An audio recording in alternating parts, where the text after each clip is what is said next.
Selamat datang kembali di channel ini, channelnya para tenaga honorer P3K dan aparatur sipil negara.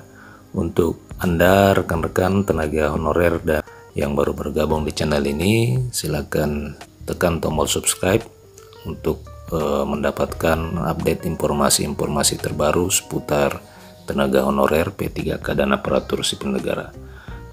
Video kali ini kita akan membahas terkait dengan pernyataan terbaru dari Menteri Pendayagunaan Aparatur Negara Abdullah Azwar Anas terkait dengan pembayaran tunjangan hari raya di tahun 2023. Untuk itu kepada rekan-rekan silakan disimak dan ditonton secara lengkap video ini agar rekan-rekan bisa menerima informasi secara utuh dan menyeluruh.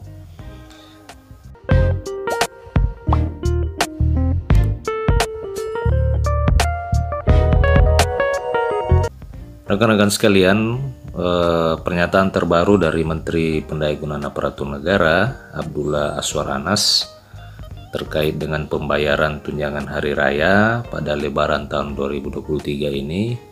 Ia menyatakan bahwa tenaga non-aparatur sipil negara itu atau tenaga honorer tahun ini tidak akan mendapatkan tunjangan hari raya THR pada Lebaran 2023. Anas mengatakan bahwa pemerintah hanya mengatur THR yang diberikan untuk para aparatur sipil negara yang digaji dengan anggaran pendapatan dan belanja negara serta anggaran pendapatan dan belanja daerah. Hal ini pun sebelumnya telah disampaikan dalam konferensi pers Kementerian Pendayagunaan Aparatur Negara terkait dengan THR dan gaji ke-13. Ia menyebutkan bahwa tenaga honorer tidak mendapatkan karena yang diatur cuma aparatur sipil negara dengan yang digaji Pemda dan digaji APBN. Meski demikian, Kementerian Pendayagunaan Aparatur Negara menyebutkan ada sedikit perbedaan dari tahun sebelumnya khusus untuk pegawai pemerintah dengan perjanjian kerja atau P3K guru. Para guru yang sebelumnya tidak mendapatkan tunjangan kinerja ini akan mendapatkan tunjangan profesi sebesar 50%. Ia mengungkapkan bahwa bedanya dengan tahun ini, bagi guru yang mendapatkan gaji APBN dan APBD, yang mereka selama ini tidak mendapatkan tunjangan kinerja akan mendapatkan tunjangan profesi guru 50%. Sebagai tambahan informasi rekan-rekan sekalian, sebelumnya Abdullah Azwar Anas dan Menteri Keuangan Sri Mulyani Indrawati mengumumkan informasi terkait dengan THR dan gaji ke-13 dalam pernyataan pers bersama secara daring. Jadi apa yang dikatakan oleh Menteri Pendayagunaan Aparatur Negara ini, maka tenaga honorer itu menerima THR atau tidak. Jadi secara gamblang Menteri Pendayagunaan Aparatur Negara menyatakan bahwa para pegawai tenaga honorer tidak akan mendapatkan THR pada Lebaran tahun 2023 ini. Rekan-rekan sekalian, apa yang dikatakan Menteri Pendayagunaan Aparatur Negara ini, Abdullah Azwar Anas akan bertolak belakang dari peraturan pemerintah Republik Indonesia nomor 15 tahun 2023 tentang pemberian tunjangan hari raya dan gaji ke-13 kepada aparatur negara, pensiunan, penerima pensiun, dan penerima tunjangan tahun 2023. Jadi peraturan pemerintah ini mengatur tentang pemberian THR pada tahun 2023. Di peraturan ini rekan-rekan bisa melihat di peraturan ini di pasal 3 disebutkan bahwa aparatur negara sebagaimana dimaksud dalam pasal 2 terdiri dari PNS, CPNS, P3K dan prajurit TNI, anggota Polri dan pejabat negara. Ayat 3J disebutkan bahwa pegawai non-pegawai aparatur sipil negara atau pegawai non-ASN yang bertugas pada instansi pemerintah termasuk pegawai non-aparatur sipil negara yang bertugas pada lembaga non-struktural, instansi pemerintah yang menerapkan pola pengelolaan keuangan badan layanan umum, serta badan layanan umum daerah, lembaga penyiaran publik, perguruan tinggi. Ini merupakan salah satu penerima dari tunjangan hari raya tahun 2023 ini. Jadi di pasal 2 disebutkan bahwa pemerintah memberikan tunjangan hari raya dan gaji ke-13 tahun 2023 kepada aparatur negara.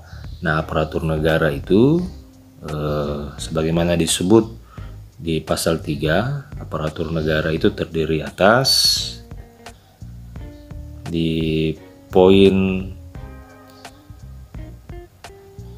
J ya, di poin J disebutkan aparatur negara itu termasuk dengan pegawai non aparatur sipil negara. Jadi kalau di peraturan pemerintah ini memungkinkan pegawai non aparatur sipil negara ini juga menerima tunjangan hari raya.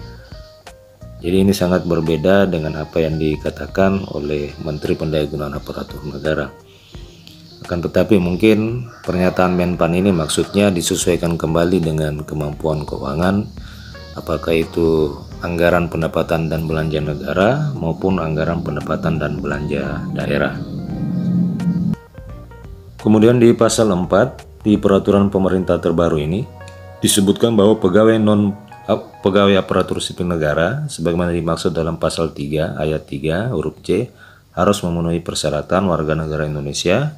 Kemudian pada saat PP ini diundangkan telah melaksanakan tugas pokok selama 1 tahun, kemudian pendanaannya bersumber dari APBN dan APBD, serta diangkat oleh pejabat yang memiliki kewenangan dan telah menandatangani perjanjian kerja.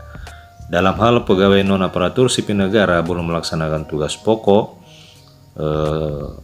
organisasi secara penuh dan terus-menerus paling singkat 1 tahun, maka tunjangan hari raya atau gaji ke-13 dapat diberikan apabila telah menandatangani perjanjian kerja dengan pejabat yang memiliki kewenangan sesuai dengan ketentuan peraturan perundang-undangan.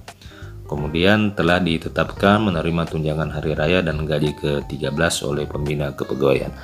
Jadi rekan-rekan sekalian, di peraturan pemerintah terkait dengan pembayaran THR pada tahun 2023 ini sebenarnya secara tegas disebutkan bahwa pegawai non ASN ini juga menjadi salah satu penerima dari tunjangan hari raya dan gaji ke-13. Rekan-rekan sekalian, sementara itu dari apa yang diberitakan oleh media Antara bahwa pemerintah Provinsi Bengkulu menyiapkan 50 miliar untuk THR aparatur sipil negara. Nah, dari 50 miliar ini juga selain aparatur sipil negara, pemerintah Provinsi Bengkulu juga menyiapkan anggaran untuk membayar THR bagi pegawai pemerintah dengan perjanjian kerja dan honorer di lingkungannya. Jadi rekan-rekan sekalian, untuk pemerintah Provinsi Bengkulu sendiri di tahun 2023 ini telah menyiapkan anggaran untuk pembayaran THR bagi tenaga honorer di lingkungan provinsi. Jadi memang THR ini disesuaikan kembali dengan kemampuan keuangan. Terdapat daerah yang membayarkan THR dan banyak juga daerah yang tidak bisa membayarkan THR kepada para tenaga honorernya. Nah, rekan-rekan sekalian, demikian informasi terkait dengan pembayaran tunjangan hari raya pada tahun 2023 ini. Semoga informasi ini bermanfaat. Jangan lupa untuk subscribe channel ini agar rekan-rekan tetap menerima informasi update-update terbaru seputar tenaga honorer, P3K, dan aparatur sipil negara. Terima kasih telah menyaksikan. Sampai jumpa di video berikutnya.